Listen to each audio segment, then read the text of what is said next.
सब क्यों जय मसीह। प्रभु आप सबको बहुताई से आशीष करिए। खुदावंद का बहुत धन्यवाद हो आज के सुंदर समय के लिए। प्रभु ने संभाला है, आज का ये दिन हमारे जीवन में दिया है। खुदावंद का बहुत धन्यवाद है।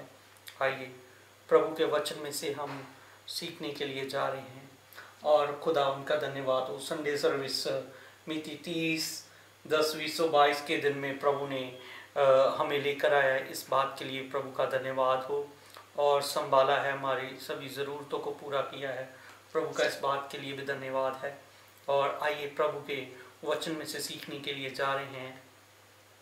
प्रेरितों के काम पुस्तक की शिक्षा चैप्टर नंबर 9। प्रेरितों काम पुस्तक की शिक्षा चैप्टर नंबर 9, इसके बारे में हम प्रभु के वचन से सीखेंगे कि इस अध्याय में क्या अद्भुत प्रभु ने कार्य अपना करके दिखाया है। और जिस प्रकार आप ये पिक्चर देख रहे हैं, इस पिक्चर में ये वो व्यक्ति है जिसने प्रभु के लोगों को बहुत बुरी तरह से मारा, पीटा और सताया। अब समय आ गया था, इस व्यक्ति को प्रभु यीशु मसीह बदलने के लिए जा रहा था। प्रेरितों के काम 9 अध्याय 1 से 13 वचन के बीच बीच जब हम देखते हैं पौलुस के जीवन को प्रभु किस प्रकार बदलता है, पौलुस के जीवन को प्रभु यीशु मसीह किस प्रकार बदलता है। और प्रेरितों के काम 9 अध्याय 1 से 8 वचन में कृपया पढ़ दिया जाए। और किस प्रकार पौलुस दमिश्क को जाता है और चलते चलते उसे एक रोशनी दिखाई दी और एक आवाज सी दिखाई दी, और आवाज थी जो वो यीशु मसीह की आवाज थी। और आवाज सुनते ही पौलुस भूमि के ऊपर गिर पड़ा और 3 दिन तक अंधा रहा। उस जगह पौलुस अंधा हो गया था। जब पौलुस प्रभु के लोगों को मारपीट करने के लिए जा रहा था तो ये गिर पड़ा और अंधा हो गया था। परंतु चलते चलते जब वह दमिश्क के निकट पहुंचा तो एकाएक आकाश से उसके चारों ओर ज्योति चमकी और वह भूमि पर गिर पड़ा, भूमि के ऊपर गिर पड़ा और ये शब्द सुना, हे शाऊल तू मुझे क्यों सताता है। और इस जगह इसे ये आवाज सुनाई दे रही है और ये आवाज बोल रही है, तू मुझे क्यों सताता है। उसने पूछा, हे प्रभु तू कौन है। उसने कहा, मैं यीशु हूँ जिसे तू सताता है। और इस जगह पौलुस पूछ रहा है, तू कौन है। और प्रभु ने बोला, मैं यीशु मसीह हूं जिसे तू सताता है। और उसके बाद ये भूमि के ऊपर गिर पड़ा है और अंधा हो गया है।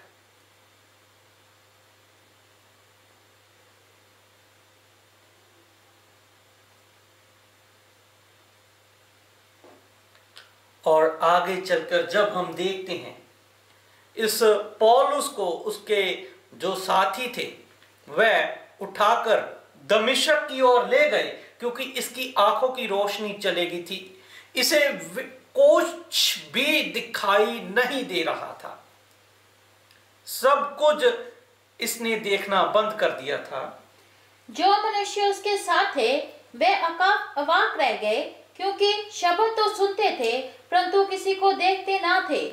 तब शाऊल भूमि पर से उठा, परंतु अब आंखें खोली तो उसे कुछ दिखाई ना दिया। आंखें खोली तो उसे कुछ भी दिखाई ना दिया। और वे उसका हाथ पकड़ के दमिश्क में ले गए। और उसके जो साथ वाले व्यक्ति थे वह उसका हाथ पकड़कर पौलुस को दमिश्क में ले गए। और उधर पौलुस 3 दिन तक अंधा रहा और प्रार्थना करता रहा। आगे हम जो देखते हैं, प्रभु अपने एक दास को और बुलाता है। क्या बात हुई है उधर प्रेरितों के काम 9 अध्याय 10 से 18 वचन। दमिश्क में हनन्याह नामक एक चेला था, उसे प्रभु ने दर्शन में कहा, हे हनन्याह। उसने कहा, हाँ प्रभु। तब प्रभु ने उससे कहा, उठकर उस गली में जा जो सीधी कहलाती है और यहूदा के घर में शाऊल नामक एक तरसुसवासी को पूछ, क्योंकि देख वह प्रार्थना कर रहा है। जी, और ये हनन्याह नामक प्रभु का दास सौलुस के पास गया उस जगह में, और जाते समय इसने क्या देखा है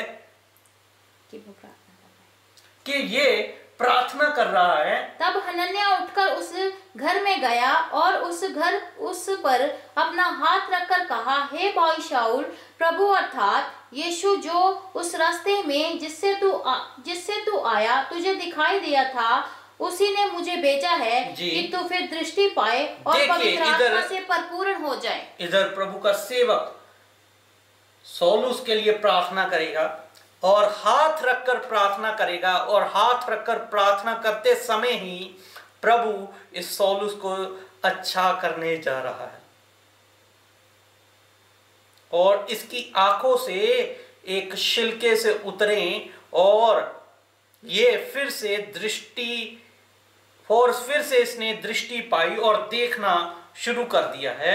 और तुरंत उसकी आंखों से छिलके से गिरे और वह देखने लगा और उठकर बपतिस्मा लिया, फिर भोजन करके बल पाया। और देखिए किस प्रकार प्रभु का अद्भुत कार्य इस जगह में देखने को हमें मिला कि प्रभु ने किस प्रकार इस व्यक्ति के जीवन को बदला है। पौलुस 3 दिन तक अंधा रहा, प्रार्थना से उसकी आंखों से छिलके उतरे जो उसके पुराने जीवन को दिखाते थे। वचन 18 में हम इसके बारे में देखते हैं। प्रिय भाई और बहनों, ये आंखों से जो छिलके हैं ये पौलुस के पुराने जीवन को दिखाते हैं, ये इसके सौलुस नाम को दिखाते हैं। हालेलुया।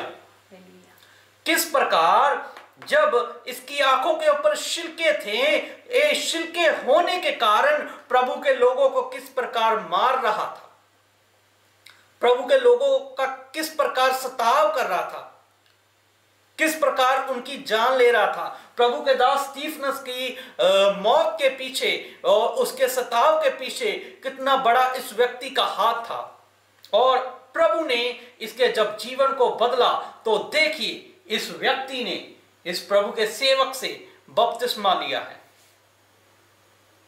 कृपया वचन पढ़ दिया जाए। और तुरंत उसकी आंखों से छिलके से गिरे और वह देखने लगा और उठकर बपतिस्मा लिया। और उठकर उसने उसी समय यीशु मसीह के ऊपर विश्वास किया कि यीशु मसीह उद्धारकर्ता परमेश्वर है, और इसने बपतिस्मा लिया है। पहले यह व्यक्ति यीशु मसीह कौन है इसके बारे में नहीं जानता था, यीशु मसीह परमेश्वर है इसके बारे में नहीं जानता था, परंतु जब इसने विश्वास किया तो प्रभु के सेवक से बपतिस्मा ले लिया। और यह वही व्यक्ति है जिसने बाइबल की 13 पत्रियां लिखी हैं, परंतु सचमुच यीशु मसीह ने इस व्यक्ति का जीवन बदल के रख दिया था। प्रभु आप सबको इस वचन के द्वारा बहुतायत से आशीष करे। अगर प्रभु के आने में देरी है तो अगले सप्ताह और प्रभु के वचन से सीखेंगे। प्रिय भाई और बहनों, प्रभु यीशु मसीह के लिए कोई भी काम असंभव नहीं है, कोई भी काम प्रभु यीशु मसीह के लिए असंभव नहीं है। अगर कोई व्यक्ति सताव करने वाला है तो प्रभु यीशु मसीह उसके जीवन को बदलने की भी सामर्थ्य रखता है। सबको प्रभु यीशु मसीह बहुतायत से आशीष करे, और खुदावंद का धन्यवाद हो आज के सुंदर समय के लिए, और प्रभु आप सबको बहुतायत से आशीष करे। सभी भाई बहनों को मेरी ओर से जय।